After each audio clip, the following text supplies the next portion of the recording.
How are Hi. you? Nice to see you, Mamita. How are you? I'm good. How are you? Oh my God. Good, good. So, Of course, I get something in my eye right as we're starting. I'm like, wait, I'm blind. of course, of course, of course. I'm good. I'm in Spain. I am so jealous. And you're in Barcelona. Yeah. Okay. I'm in Catalonia, Oh, actually. Yeah. Catalonia. Yes, of course. Yes. And I'm shooting. So it's 8 o'clock here. I just did bedtime with Santi and I'm having a glass of wine. I don't know about you, where you are, if it's too early. It's never too early for a glass of wine. I wish I had known it, and we could have made this a cocktail IG live. A wine o'clock. We could have made it a wine o'clock. I have to say, for whatever reason, about all day today, I felt like it's Friday. It's actually Thursday, everyone. So, Oh, yes. I thought it was Friday too. It's not yeah. Friday. Well, in Barcelona, it's always Friday. In Catalonia, it's always Friday. Oh, yeah. Let me tell you, they know how to live over here. They take their holidays and their lunch breaks and weekends very seriously. we can learn a couple of things from that. We can learn so much from the Europeans. So much. So right now, I am living vicariously through you. So please enjoy all the great food, enjoy all the sun, and please drink all the wine. So oh my God. Yeah, that's a lot of all of that happening here. But so much is happening back home. I feel like I'm missing everything. I feel like this is the first time I think I've not been in my life, not been in the United States for an election. So I'm so happy to be doing this with you guys because it is, it's so important to continue to do the outreach. People are like, you're in Spain, just who cares? I'm like, no, I mean, I still have to go home eventually.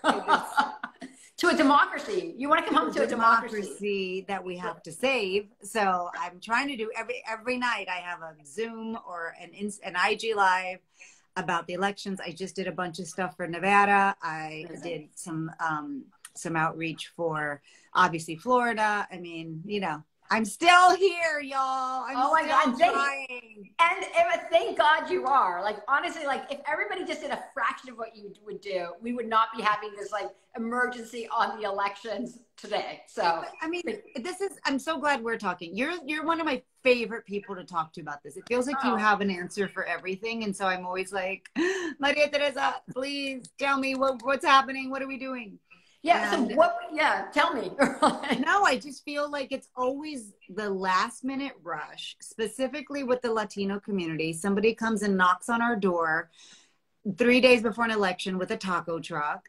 And they're like, we want your vote. And so like, why do I always feel this way? Why do I feel like and a lot of people are feeling this way. We're like, a second thought when it comes to outreach. Yeah. So this is, this is what drives me crazy. We're a second thought, but we're also the reason why there is a House and a Senate and a White House that's working for the American people right now. And I say that boldly because numbers don't lie. It was a multicultural America that got us here, but frankly, it was the Latino vote that flipped Arizona and Nevada. And there's no changing that in any direction. And it was a collective effort that we saw in Georgia. And we learned so much from our African-American brothers and sisters, and we work alongside them. We are in the trenches with them. And it's what we've been able to learn, what they've been able to do so effectively, that we have now carried on and done in other states. But there is no reason that politicians should take us for granted, except when it's time for them to get a little bump in our participation. And so my thing is that it's time for us as a community to be bold and to demand things, because for goodness sake, the reason that we safeguarded our democracy in 2020 was through the Latino community in Arizona and Nevada. And people forget the reason that even a place like Texas is up for grabs is because of the Latino growth, particularly among young people. So, the reason we're having this conversation today is that Latino vote among youth is down. And that's why? Not okay. Why? Because everybody waits until the last minute, right? And so our whole thing is like, at Voto Latino, we talk to y'all all the time, but we're very serious. The other day someone was like, well, I can't tell the difference with my vote. I said, you just got up to $20,000 in student debt relief. Are you kidding me? Like, that's because you voted. It wasn't because someone woke up one day and said, oh, that's a good idea. Right. So it's among that. you know? Well, and I also think, well, I mean, I think there's apathy. Of course, there's apathy. There's a lot of people who go, my vote doesn't count, my vote doesn't matter. And then there's voter suppression, right? The other side of that coin. And that's what makes me so nervous, specifically in Texas, with everything going on, people in guns and people showing up, you know, monitoring the polls that are just vigilantes or not really poll watchers. Like it could be intimidating to some communities, specifically Black and Latino communities that, you know, there's a reason they don't want us to vote. Right. Well, and that's the thing is that they're using it as intimidation tactics. And let me tell you, Voto Latino, we sued Arizona and we partnered with 2 other groups, and then the Department of Justice came in to talk specifically about what you're saying about these vigilantes with guns. Guess what? They're not allowed to do that anymore. And we will be there as an organization to continue doing that. But more importantly, don't be afraid and don't let them scare you off, because they're just trying to be bullies, because you know what? Our vote worked in 2020. And because our vote worked so well, they're now trying to use every single tactic. And I don't know about you, but as a mommy, we have like our children right now that are going to look at us from 10 years from now and say, wait a second, mommy, I have a little girl. She's going to say, where were my rights? Yeah. And where were you? And how did you protect them? And it's all very real. It's no longer, you know, changes on the fringes. It's fundamental ways of how we see ourselves. Well, so, tell me. No, I'm glad you brought that up, because there's so much on the ballot. People think like, oh, we're Latinos, we care about immigration only. And there's so much more on the ballot this midterms, which, you know, there's already a low turnout because it's a midterm. It's not a general election, but like the midterms are so important. Yep. Because so much of what really affects us day to day are your local and state officials, and you know, your congressman and your senator. It's not who's president of the United States. That's true. And I think a lot of people don't understand that. And I think they're purposely not fed that information because they don't want you to understand that. That's right. So what do you want to say to what's on the ballot? So I will tell you, like, one, our rights are on the ballot. I mean, if you believe in it, that every single woman should have agency over her body, the only way that we can actually change and reverse what happened, what the Supreme Court did, was by massive participation. And I love the fact that your lights are glowing because you're like in agreement. Yeah. You know, so that's on the ballot. When we talk about codifying Roe versus Wade, the only way that happens is if we are able to send back a Senate and a Congress that can pass it so the president can sign it. You talk about voter suppression. Voting rights is on the ballot. And the only way we can codify that is by a Senate and a House that will send something to the president. And finally, immigration is not our #1 issue, but 16 million of us live with a loved one who's undocumented. Yeah. That is also on the ballot, because the only way to change it is for a Senate and for a House to send something to the president. And you better believe, like, after this is done, after Tuesday, we at Voto Latino, with our allies, we will get to work on those 3 issues, but you all need to show up. And I think that's what we have to remind people of it. You know, it's like, so. Well, when I think also, like, when you talk about fighting for women, you know, for me, I feel like some of the strongest women I know are Latina women, are Black women, are women from minority communities. Yeah. And we really bared the brunt of this COVID lockdown past 2 years. Oh my gosh. You know, our communities of color were the farm workers, were the drivers.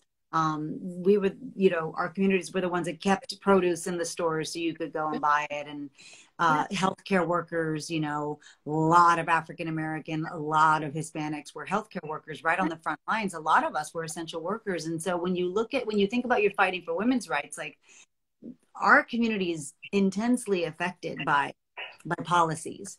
And I think, how do we get more people to understand how policy affects people, how it affects them, their pocketbook, their healthcare, their educational access? Like, how can we continue to get the word out? Like, if you don't vote, this will happen. Well, I mean, one thing is that if we don't vote for representatives that trust our values, someone else is voting. And what's on the docket right now, for folks that have been following, the president just passed, just signed into law, just very simply, the ability, if someone has diabetes, to cap insulin at $35. Well, there are certain politicians who told us that they will remove that. That's kind of scary. They told us they're going to cut out Social Security. They're going to try to remove Medicare. So for our parents who depend on Social Security for their retirement, or Medicare prescription drugs for them to stay alive, that's not small. And then you mentioned all these essential workers. So many people in our community now have pre-existing conditions as a result of COVID because they were working. And I always say, essential for who? And it was for an economy that oftentimes doesn't recognize them as valuable. And we need them healthy. But if all of a sudden their prescription drugs are going through the roof because a set of Republicans and others have already told us that they're going to repeal that, it's real. And so it's funny because you and I always say, like, this is the most important election of our lifetime. Every time. But it's like a slow moving thing. It's like, but I have never, in all the time I've been doing, working together on the front lines with you on this, I have never had a president of the United States tell us democracy's on the ballot. Yes, I agree. I agree. Women's rights. And by the way, we're going to have to keep democracy and to keep our freedoms and to keep our rights. That's going to be a fight for the rest of our lives, as the existence of our country, for the rest of the existence of our country. So I don't mind fighting every election. I don't mind going out there and talking about policy and stuff.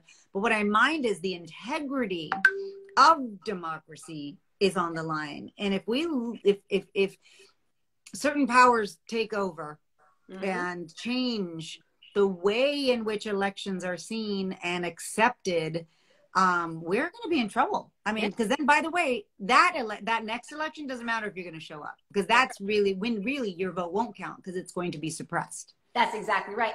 And let's be honest, the people that are going to be impacted the most under this new regime, if that happens, if we just don't decide that going to vote is a little too hard and we become lazy, it's going to be our families. It's going to be women, and it's going to be communities of color, because we are the ones already on the front lines. The reason that we're having these voter suppression laws is because of us. And it's because women voted, and they feel like the way to take away our power and to punish us for participating in 2020 was because of this. It's real. So we are 5 days out of this election. What's your advice for everybody right now? Have a voting plan. You need a voting plan. You need a voting plan. Like, I know people go like, I'm going to vote. And then literally they're like, oh my God, was it yesterday? Or I'm going to fill out my ballot. Let me tell you, me and my girlfriends, we do this every election. We have a ballot party. We talk about the measures and the issues, and specifically in the midterms, because there's a lot of measure A5 and you're like, what? And then, this one is going to reduce, what our carbon footprint. And I go, and they go, but how? Oh, wait, how is it going to do it? And then this tag, wait, how? And it's work, and it's research, and it's talking to your community and your friends. And I have access. I pick up the phone and I go, hey, explain this to me, to somebody who understands it. And that's what we've been trying to build. That's what you guys do. Voto Latino, Poderistas. There are so many organizations out there that are trying to create that group and community. So you can go, hey, what do you guys think of this person? What do you think of this candidate? Is this, somebody who's going to champion my family, my special needs sister, my LGBTQ brother, and so it takes work. And so you need a voting plan. You need to know where to vote. You need to know what identification you need. You need to know, can you take off of work for the hour? If I mail in my ballot, what day is the cutoff day? Every state's different. Every state is different. And let me tell you, they've made it harder for you to understand the rules. So you read it twice, sign your ballot, mail it in by the date, go drop it off at an official place. Like, there's a lot of things that are meant to confuse you. So you got to have a plan to kind of navigate through the bullshit. Yeah, no, and it's bullshit. Anyway, you said it. It is. And, like, if folks are like trying to figure out how to make a plan, if they go to votolatino.org/election center, we'll have all of that for you, including what's on your ballot. But I think but you're right. It's intentional, because we do keep showing up in record number. And young Latinos, this is what I'm concerned with. In Pennsylvania and Georgia, we're great. We've been showing up, we've been demonstrating our value. And then you see the returns in places like Arizona and Nevada. That's probably why you're spending your time from Spain, you know, dialing in.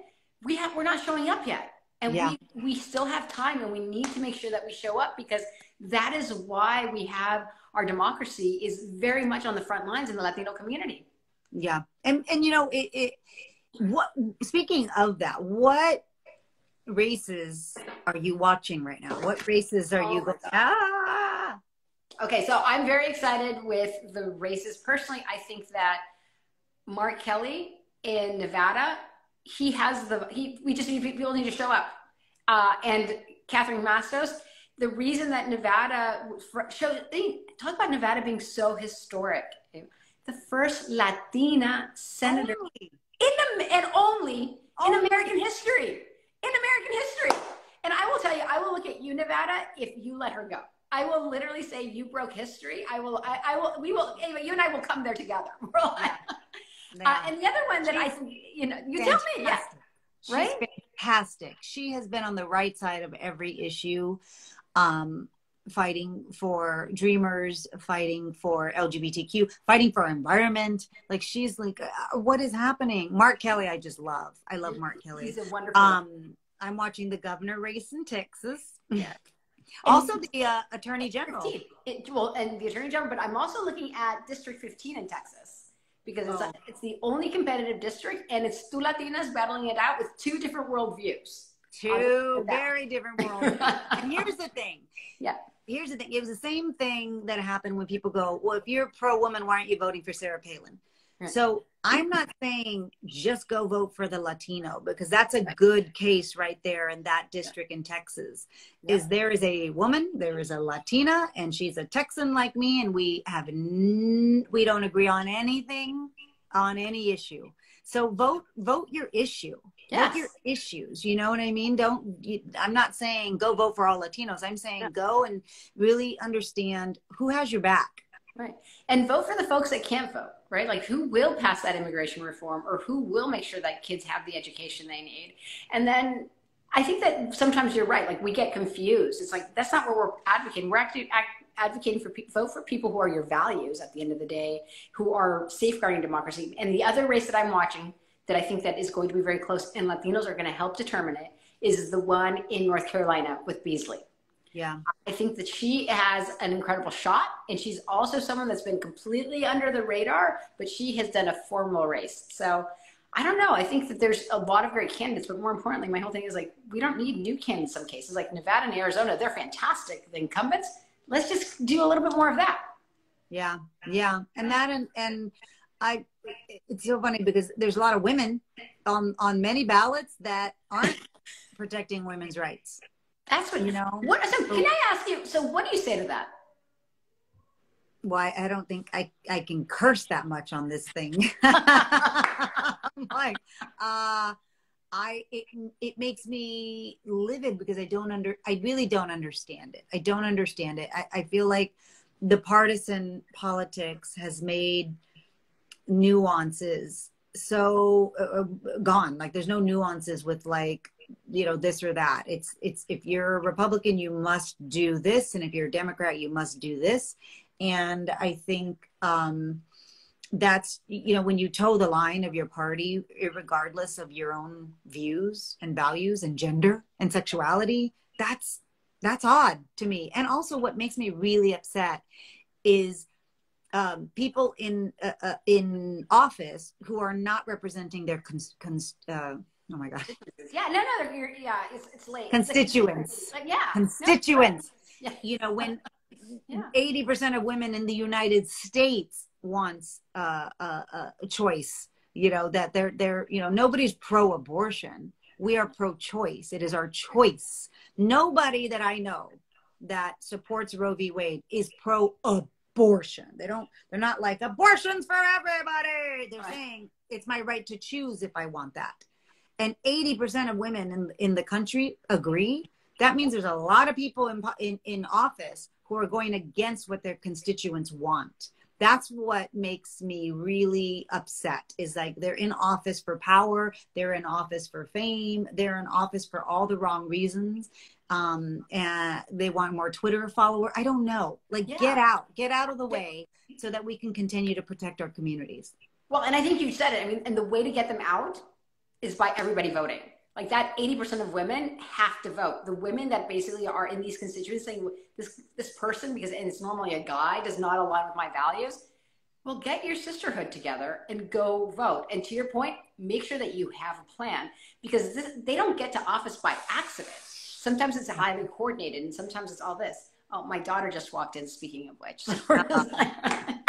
Well, what do you say if we're a week out? What do you think people can do? Well, like, I feel powerless. What can I do? For voting? I mean, I think that more than anything, I mean, we need to vote, but we need more people like you running for office. We need people like tuning into this Instagram running for office. Like we are a representative democracy. We need citizens who are smart on the front lines, who understand, to run for office. And I think that is where sometimes people get concerned that they don't feel like they can, but oh my gosh, I'd like you to run for office. Yeah. But let me tell you, I agree with that. I'm guilty of it too, where I go, I can't wait for that person to run because I'll vote for her. Where is she? And you're constantly, when is that woman going to show up? Because I'm waiting for that woman to show up, and you're constantly looking, and one day you go, oh, that woman is me. That's right. And not me, but my sister did that. My sister is city council. And I couldn't believe it. And I was like, you're going to do what? Like, even me, who's a public figure, I was like, oh my God. And she's much braver than I am, and I was like, oh my gosh. So just the women who are doing it, it's expensive. You have to have tough skin. You got to get into the ring. I mean, it's hard. And so my hat's off to anybody who's doing it, because it's not easy, but you're appreciated, and I see you, and I applaud you, and I celebrate you.